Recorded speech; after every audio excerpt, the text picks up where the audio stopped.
Hello, I'm Bob. And I'm Mila. Over the last few months, we've seen some really cool AI tech come out that had everyone's attention and blew our minds. I never thought AI could be used in creative occupations, but then we saw some amazing images being made by DALL-E and Midjourney. But all that was nothing compared to the huge interest in ChatGPT. Over 1 million people signed up for it in just 1 week. But these tools and other generative AI tools like them have also faced some criticism and concerns. Very soon after ChatGPT was released, we started hearing stories about students using ChatGPT to cheat on school assignments, which added to the controversy related to whether the content created by AI is really original or creative. Yeah, and this issue goes beyond mere controversy. It's still unclear who owns the copyright to content generated by AI or who should be credited as the creator, which can be a contentious issue in the media industry. Also, if a generative AI algorithm is trained on a dataset of copyrighted material, the content it generates may contain elements that are copied from the original work, potentially leading to copyright infringement issues. One of the concerns I have about generative AI are around the use of deepfakes and other misleading content that's designed to influence public opinion or promote a certain agenda. It can have major geopolitical ramifications. Do you remember the deepfake video of Ukrainian President Volodymyr Zelensky telling his soldiers to lay down their arms and surrender the fight against Russia? While it was quickly proven fake, it was still dangerous because it made people question the authenticity of real videos of Zelensky that were later circulated. Imagine what could happen if deepfake videos could become undetectable by humans. We've clearly only just begun to start figuring out what the ramifications can be of AI. But today we're going to specifically focus on the ethical implications of it. It's a pretty complex and multifaceted topic. There's a lot of concern from the general public about how AI could impact their jobs. There's the potential for bias in algorithms and issues related to accountability and transparency and how it's developed and used. We also can't forget about the roles that tech companies and researchers play in making sure AI is developed and used ethically, as well as governments and regulatory bodies setting guidelines and standards. Oh, and let's not forget about the public's role in understanding and advocating for ethical AI practices. There's a lot to talk about, so let's get into it. People often bring up job loss when we talk about the effects of AI. A lot of things can affect whether or not AI might replace a job, like how much education or training a job requires, how complex the work is, and how much data there is to help AI learn. Jobs that have lots of repeating tasks and lots of data, like manufacturing, data entry, and some customer service roles, are more likely to be taken over by AI. On the other hand, jobs that need more education and skills like research, analysis, and decision-making usually aren't as at risk. Although it's worth mentioning that even in these kinds of jobs, AI might be able to help humans rather than replacing them entirely. AI could cause some major disruptions in the job market, and workers might have to adapt to new technologies. That means they'll need the chance to learn new skills and transition to new roles that AI might impact. It could be helpful if industry and education work together to make sure workers have the skills they need to adapt to new tech and industries. Governments and regulatory bodies could also help by creating policies and initiatives to assist workers who are affected by AI. This could include job retraining programs and support for small businesses. Basically, AI could potentially create new industries and job opportunities in the long run, and it can also make existing industries more efficient and productive. It's crucial to make sure that the benefits of AI, like increased efficiency and productivity, are shared with workers. This could mean things like profit sharing and fair wages.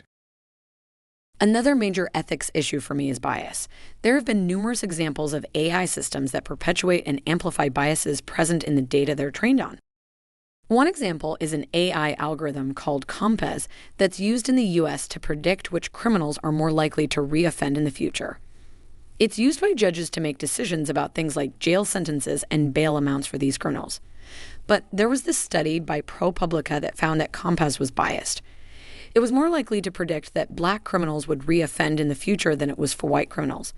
Even for violent crimes, black criminals were misclassified as more dangerous almost twice as often as white criminals. So it looks like Compass somehow learned the inherent bias that's common in humans, which is that black people are more likely to commit crimes on average and more likely to commit crimes in the future. Another example was an AI algorithm Amazon had called the recruiting engine that was supposed to help them decide which job applicants to interview based on their resumes. The idea was to use AI to find talented people and get rid of human bias in the recruitment process. But it turns out the recruiting engine was biased against women. It's possible that this happened because the algorithm was trained on resumes that Amazon had received in the past 10 years, and most of the people who looked at those resumes were men with their own biases against women candidates.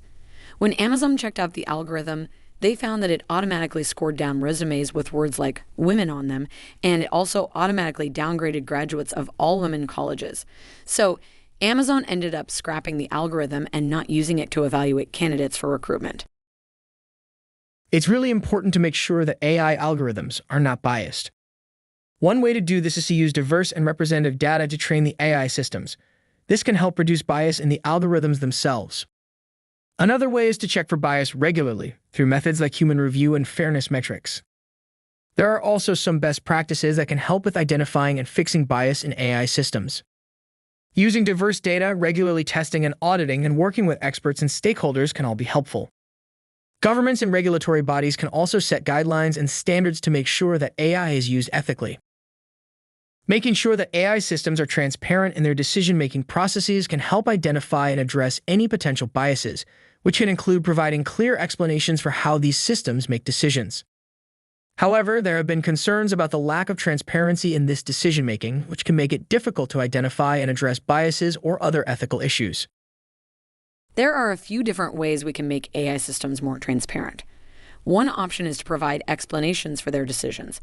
This can be done through techniques like feature importance, which basically shows what factors contributed to a particular decision. Or you could use decision trees, which show the logical flow of decisions made by the AI system. Another way to increase transparency is to provide access to the data and algorithms that were used to train the AI system. This can help people understand how the algorithms work and what factors contribute to their decisions. Using diverse and representative data to train the AI system can also help make the decision-making process more transparent. If the algorithms aren't influenced by biased data, it can help to increase transparency. Finally, regularly testing and auditing the AI system can help identify and address any potential issues with transparency. Overall, these are all good practices for making sure AI systems are transparent and easy to understand. I totally agree. It's super important to make sure that AI systems are transparent from the get-go. There are a few reasons why this is so important. For one, it helps build trust in the technology because people are more likely to use and accept AI systems if they understand how they work. In addition, making AI systems transparent helps ensure that they are accountable for their actions, which is crucial for maintaining trust in the technology. This is especially important when it comes to areas where AI has the potential to significantly impact people's lives. Technology companies, researchers, governments, and regulatory bodies bear the responsibility to ensure that AI is developed and used properly. Technology companies have a particularly important role to play in this regard, as they are the ones developing and deploying AI systems. To ensure that their AI systems are ethical, they should have dedicated teams of researchers and engineers who focus specifically on this issue. They should also regularly test and audit their algorithms to identify and address any potential biases. Governments and regulatory bodies also have a role to play. They should be setting guidelines and standards for the ethical development and use of AI, as well as establishing regulations to ensure that AI is being used in a fair and just manner. It's important for all of us to take some responsibility when it comes to AI ethics. We should encourage public understanding and advocacy for ethical practices, which will help hold technology companies and governments accountable for the impacts of their products and policies. One thing we can do as individuals is educate ourselves on AI ethics and the potential impacts on society. This can mean reading articles, books, and research papers on the topic, attending events or workshops, and engaging with experts in the field. We should also stay informed on the latest developments in AI and any ethical concerns related to them. This can include following news sources, subscribing to newsletters, and joining online communities or groups focused on AI ethics. And it's important for us to participate in the conversation about AI ethics. We can do this by joining online discussions, participating in workshops or events, or engaging with policymakers or decision-makers. So, you just basically described the reasons why we started this channel. I totally agree with that. I would also add that it's really important to support organizations and initiatives that promote ethical AI practices. There are tons of groups out there, like research centers, advocacy groups, and industry associations that are working on this stuff. By donating money or time, or just supporting these organizations in other ways, we can help to raise awareness and encourage more ethical AI practices. Additionally, we should hold companies and organizations accountable when it comes to AI. As consumers, we have the power to demand that they use AI ethically. This could mean supporting companies that are committed to ethical AI practices and calling out companies that aren't meeting these standards. As we've seen, the ethics of artificial intelligence is a complex and multifaceted issue, with a number of considerations to take into account. From the potential benefits of AI, such as increased efficiency and accuracy, to the potential drawbacks, including the potential for job loss and bias in algorithms, it's important to understand the full range of impacts that this technology can have on society. In the end, the ethics of AI comes down to accountability and responsibility. It's up to all of us, from technology companies and researchers to governments and regulatory bodies to the general public, to ensure that AI is developed and used in a way that benefits society as a whole. Thank you for watching this video. We know that ethics is not the most exciting topic, but it's a very important one. So if you enjoyed the video, please give it a like and leave a comment and tell us what ethical issues concern you the most. And please consider subscribing if you are new to this channel.